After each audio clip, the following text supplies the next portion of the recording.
हरि भजन करेगा तो सुख पाएगा रे, नहीं तो जन्म जन्म भटकाएगा रे। भव सागर में नीर पारा, हरि का नाम जहाज सुखारा। जपे जो निश्चय नर पार लगाएगा रे, नहीं तो जन्म जन्म भटकाएगा रे। हरि भजन करेगा तो सुख पाएगा रे, नहीं तो जन्म जन्म भटकाएगा रे। माया जाल बड़ा है भारी, माया जाल बड़ा है भारी, निकलन नहीं दूजी बारी। मानुष तन जब छूटे फिर पछताएगा रे, नहीं तो जन्म जन्म भटकाएगा रे। हरि भजन करेगा तो सुख पाएगा रे, नहीं तो जन्म जन्म भटकाएगा रे। 4 दिवस का जग में डेरा, क्या करता है मेरा मेरा। 4 दिवस का जग में डेरा, क्या करता है मेरा मेरा। खाली आया था फिर खाली जाएगा रे, नहीं तो जन्म जन्म भटकाएगा रे। हरि भजन करेगा तो सुख पाएगा रे, नहीं तो जन्म जन्म भटकाएगा रे। सकल जगत का करता स्वामी, घट घट प्रभु अंतर्यामी। सकल जगत का करता स्वामी, घट घट प्रभु अंतर्यामी। ब्रह्मानंद सुमिर नर, दुख मिट जाएगा रे, नहीं तो जन्म जन्म भटकाएगा रे। हरि भजन करेगा तो सुख पाएगा रे, नहीं तो जन्म जन्म भटकाएगा रे। गुरु रूप प्यारी साध संगत जी, दासी का आप सभी पवित्र आत्माओं के चरणों में कोटि कोटि प्रणाम है। प्रस्तुत वीडियो में पूज्य महाराज परम संत कृपाल सिंह जी महाराज संत महापुरुषों द्वारा नाम लेवा परिवार जनों को चेताया गया है के सामने जिज्ञासुओं के सामने बिठाकर ऐसे समझाया है जैसे अध्यापक अपने विद्यार्थियों को समझाता है।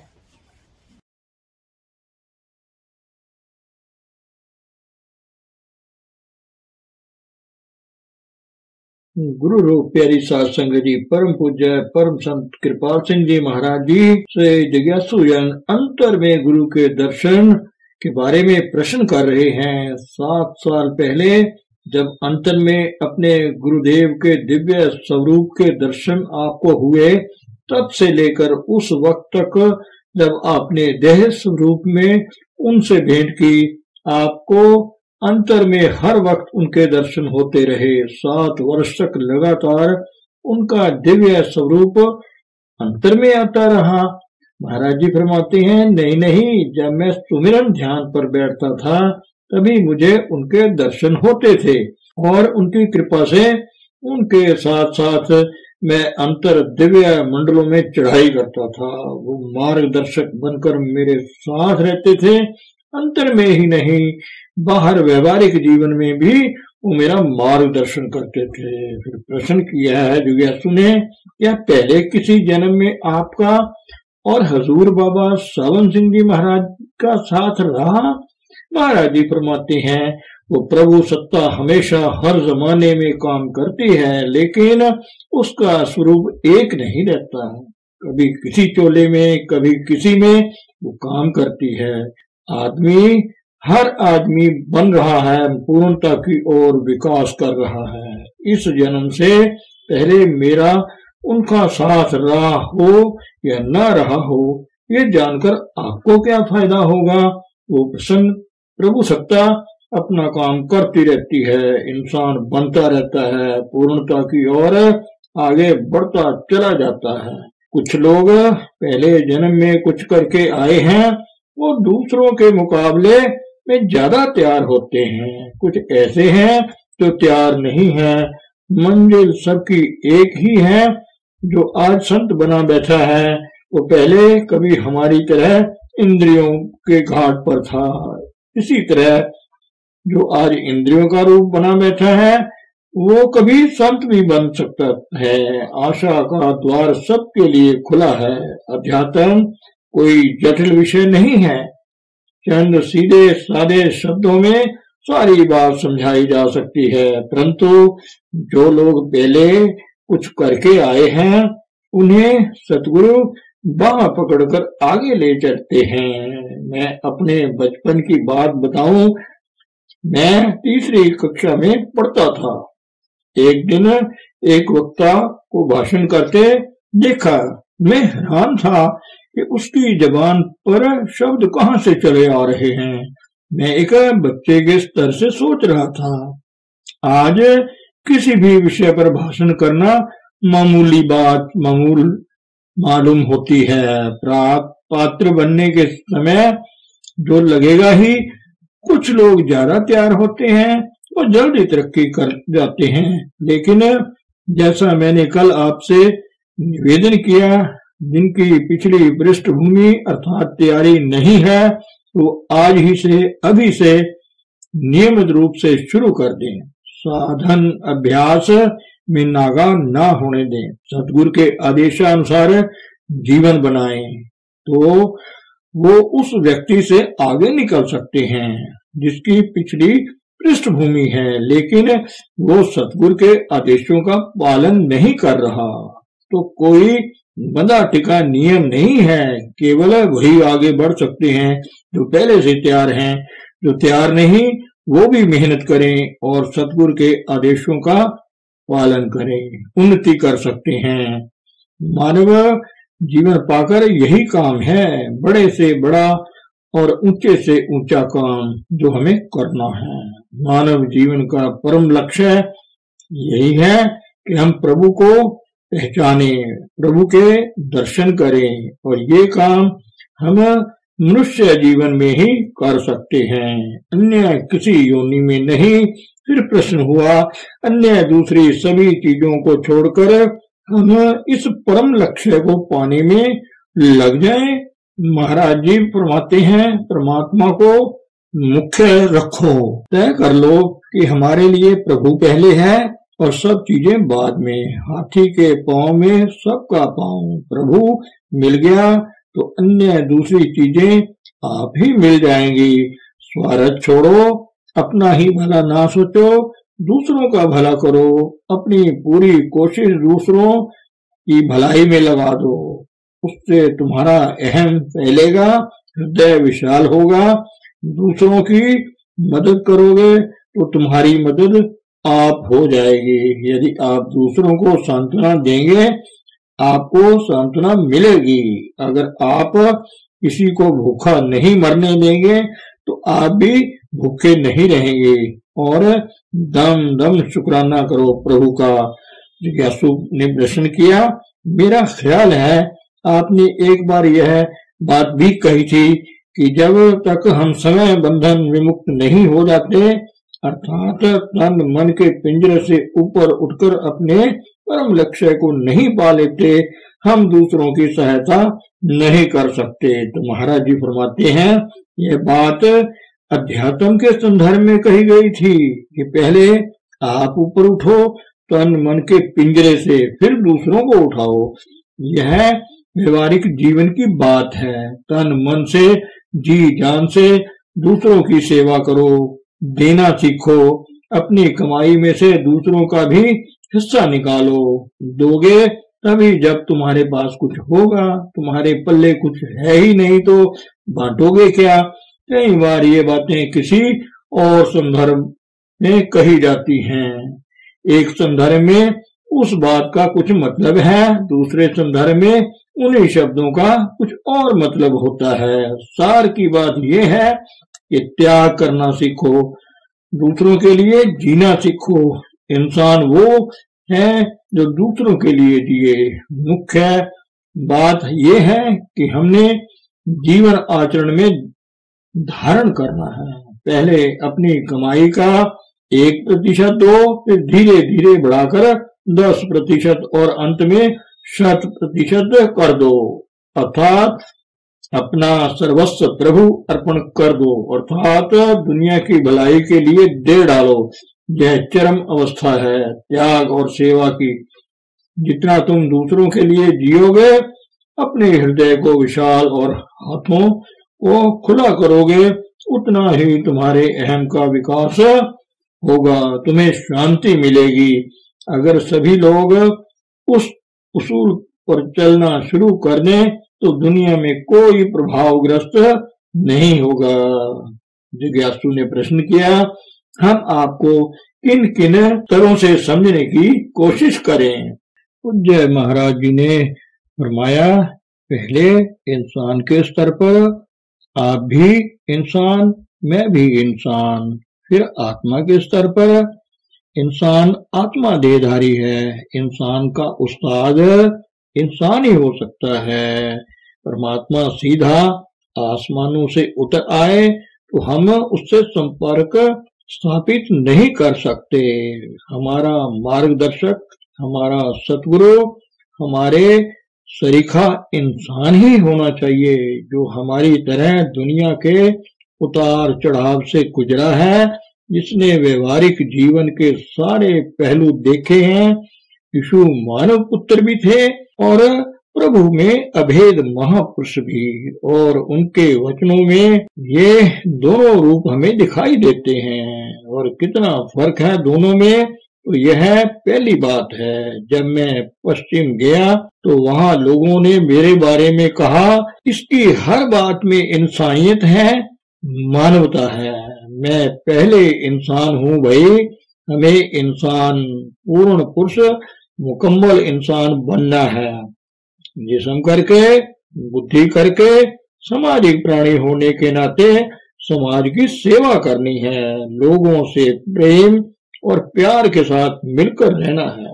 ये सारी चीजें मानवता के स्तर से ही सिखाई समझाई जा सकती हैं। अगर आप दूसरों को रोटी देंगे तो आप खुद भी भूखे नहीं रहेंगे, दूसरों को नंगा नहीं रहने देंगे तो आप भी नंगे नहीं रहेंगे। यही बात हमें सीखनी है। यह सुमति की है, सही नजरी की है बात है। यदि आप ऐसा सोचेंगे तो आप में सही नजरी आएगी, उससे फिर सही विचार बनेंगे। सही विचार बनने से कथनी और करनी भी सही होगी। महाराज जी से प्रश्न किया, आप कहते हैं कि आपकी इच्छा है हम सभी पूर्ण पुरुष बन जाएं। आपके ख्याल में हम में से कितने लोग हैं जो इस जीवन में उस अवस्था को प्राप्त कर सकेंगे? महाराज जी ने फरमाया, आपको दूसरों की क्या पड़ी है, अपनी फिक्र करो। ये देखो कि तुम कहाँ पहुंचे हो। जितना जल्दी तुम जीवन के परम लक्ष्य को प्राप्त करोगे, उतना जल्दी ही तुम अवागमन से छूट जाओगे। महाराज जी से प्रश्न किया, आप शायद इस विषय की पर बात नहीं करना चाहते कि वो परम लक्ष्य की प्राप्ति हमें कब होगी। आपके कथनानुसार हर इंसान आगे बढ़ रहा है, लेकिन वो मंजिल पर कब पहुंचेगा शायद आप नहीं बताना चाहते।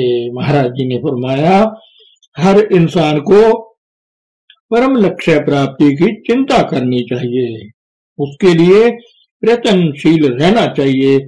प्रभु को मुख्य रखो, पहले परमात्मा को पाओ, फिर दूसरों की मदद करो।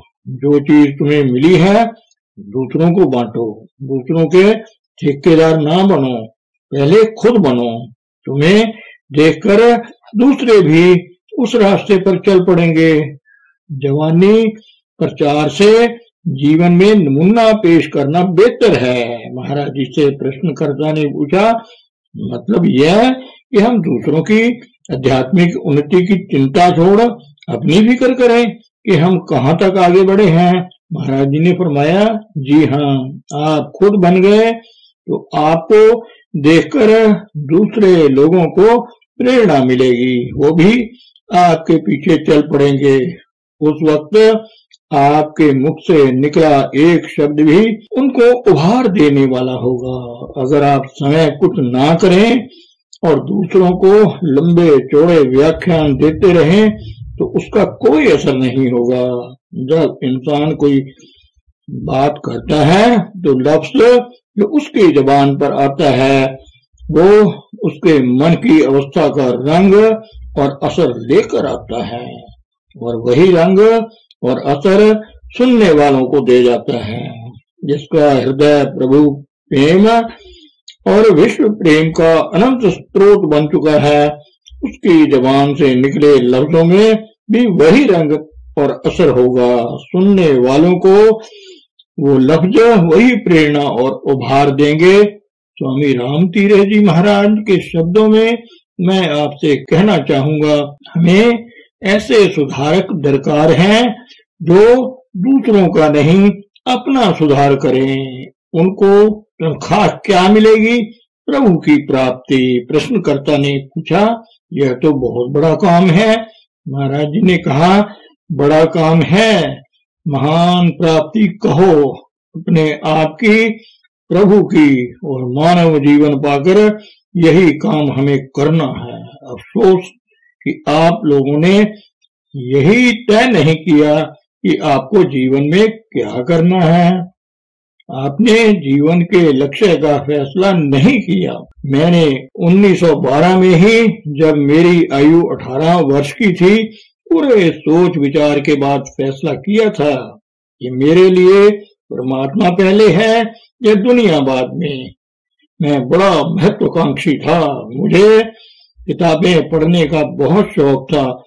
उस जमाने में 3 पुस्तकालयों की पूरी किताबें मैंने पढ़ डाली थी। उस वक्त मेरे सामने कई लक्ष्य थे और मुझे फैसला करना था कि मेरे जीवन का परम लक्ष्य क्या है। तो महाराज जी से प्रश्न किया, आपने उस वक्त यही फैसला किया ना कि आपको ज्यादा धन नहीं कमाना, ना धन कमाने की चिंता करनी है। महाराज जी फरमाते हैं, लेकिन मैं यह जरूर चाहता था कि मेरे पास ढेर सारी किताबें हों, पढ़ने लिखने के उपयुक्त साधन और सुविधाएं उपलब्ध हों। जैसा मैंने अभी आपको बताया, मुझे किताबें पढ़ने का शौक था और किताबें में मैंने जो पढ़ा उसके ज्ञान प्राप्ति की तीव्र अभिलाषा मेरे अंतर पैदा कर दी। मैं कितना भी पढ़ूं मुझे संतोष नहीं होता था। मैं हर बात की तह तक पहुंचना चाहता था। मेरा कायदा था कि शाम को सारे काम से निपट कर कोई किताब लेकर पढ़ने बैठ जाता और जब तक खत्म ना कर लूं मैं सोता नहीं था। कई बार पढ़ते पढ़ते सुबह हो जाती थी। महाराज जी से प्रश्न किया, जीवन में आगे चलकर आपके मन में यह अभिलाषा भी रही होगी कि आपके पास इतना धन हो कि आप किताबों का एक बहुत बड़ा पुस्तकालय खरीद सके। नहीं नहीं, वो शुरू की बात थी।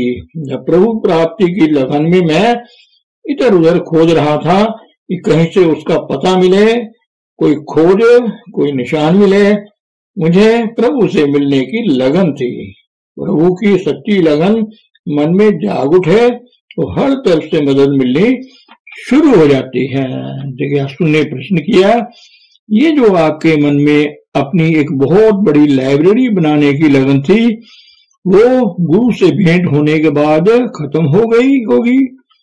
महाराज जी ने फरमाया, उनके चरणों में आने से पहले भी अंतर में उनके दर्शन मुझे होते थे। वो पूर्व संस्कारों का पुण्य प्रताप था। प्रभु की अपार कृपा थी मुझ पर इस संदर्भ में मैं एक बात कहना चाहूंगा कि अगर हर आदमी सिर्फ एक यही काम कर ले कि वो सही मायनों में इंसान बन जाए, तो यह जीवन में सबसे बड़ी सेवा और सबसे बड़ा काम होगा। संत कहते हैं, प्यारे भाई सुमिरन कर। सुमिरन में क्या चीज है जो परमार्थ पथ पर आगे बढ़ने में सहायक होती है? चार्जिंग अर्थात सिद्धि की ताकत जो गुरु द्वारा दिए गए शब्दों में होती है, वो सत्ता युक्त शब्द होते हैं। अगर आप गुरु के आदेशानुसार सुमिरन करें तो आप अपने आप पर रहम करेंगे, उसमें आपको उभार मिलेगा। गुरु की दया धारा आपके अंतर में उतरेगी, जो भी आपके संपर्क में आएगा उसे प्रेरणा मिलेगी। लोग जो यहाँ आते हैं कहते हैं यहाँ हमें शांति मिलती है। मैं कोई खास साधन उन्हें नहीं बताता, मंडल का ऐसा प्रभाव है यहाँ उनका मन टिक जाता है। और गुरु के दिल से दिल की राहत बन जाए तो आप उस असर को महसूस करने लगते हैं। कोई नई चीज नहीं जो सिर्फ मेरे पास है, यह चीज आपके अंतर में है और जन्मजात है। सिर्फ आपका रुख उस तरफ नहीं है, आपने इधर मुंह ही नहीं किया। आपको याद है यीशु मसीह ने क्या कहा था? अपने खजाने वहां जमा करो, वहां कहां? अपने खजाने परलोक में जमा करो। यह साधना महाराज जी फरमाते हैं, यह कमाई वहां काम आएगी। यहाँ हम लेना देना खत्म करने के लिए आए हैं, इसको देना है, खुशी से दो। सारे संबंध प्रभु ने जोड़े हैं, कोई भाई बनकर आ गया, कोई पति कोई पत्नी बनकर, ये सब लेने देने का समान है। जिसका देना है दो, इससे लेना है लो और वापस घर जाओ। नए बीज कर्मों के ना बीजो, एक ही चीज बीजो, हरि का नाम। मनुष्य जीवन पाकर यही काम आपने करना है। धन सतगुरु, धन गुरु रूप प्यारी सात संगत जी।